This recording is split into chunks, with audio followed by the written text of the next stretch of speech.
This is a comparative review between two Hamilton Beach toaster ovens. And they're very similar, yet also very different. This is a Hamilton Beach 6-slice toaster oven that we've been using for over a year now, maybe even 2 years. It's a good unit. We like it.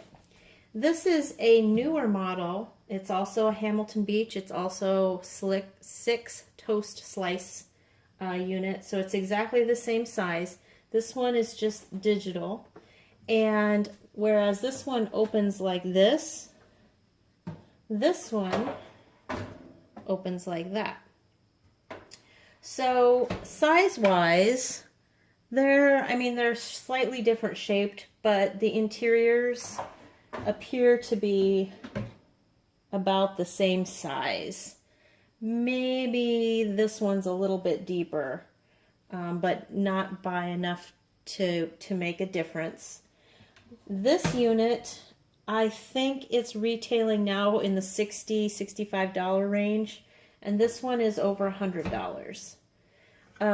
This one is not digital. It's got the knobs to turn it to your temperature, whether you want bake, broil, toast, or convection.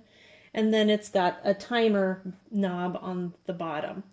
And while we like that because we can plug it in, sometimes it's, I don't know, sometimes it's a little inconvenient to kind of squint at the numbers.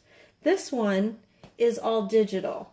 And so when you start it up, you have to select what you want, so baking, and then you have to say, okay, I want to change the temperature. Let's make that 400. Whoops. And then let's change the time. I don't want it 30 minutes. I only want to do it for, oops, wrong way.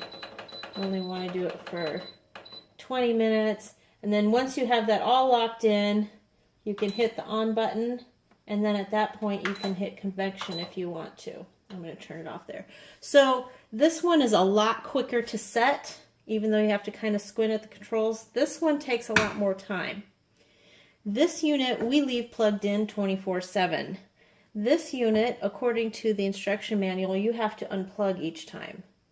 Or I shouldn't say you don't have to, but they recommend it. Probably because it's pulling a little bit more electricity because of the display panel being always on. So that is something to consider. This one, opening as it does like this, you're more likely to get crumbs on the glass, and certainly the glass on mine is all cruddy looking. I need to clean it though, and it's also easier to get burnt on it that way with the glass here. This one, the glass will stay relatively clean because it opens like this, and you have easier access to your food. I appreciate that, and I prefer that. This one, they both heat up really, really fast. I think this one might be a shade faster. And it already, just that little bit I did, it's already kind of hot in here. You see, I wrap everything in foil just to keep it clean. That's just how I am. But I will say that these are both made out of the same material, and this one has been super easy to clean, and I imagine this one will be too.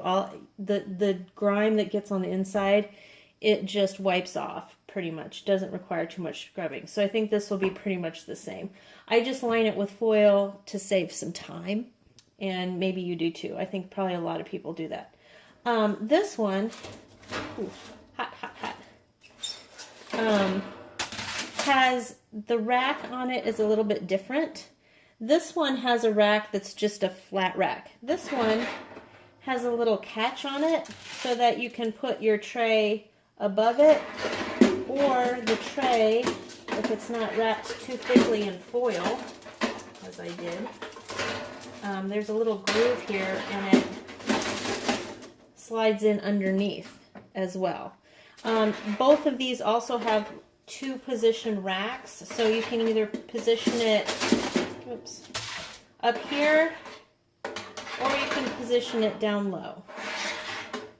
This one is a little bit easier to do that because this one, I don't know if you can see it, it has a catch on it. So if you're putting the rack on the bottom rack, you have to kind of maneuver it and you have to make sure that this thing catches on it. Like that. Not too terribly hard, but it's not necessarily the most convenient either. So, that's a head-to-head comparison. I like them both. I will be keeping this one, just because it's newer and shiny. But this still wasn't a bad toaster oven either, and I can fully recommend both of them.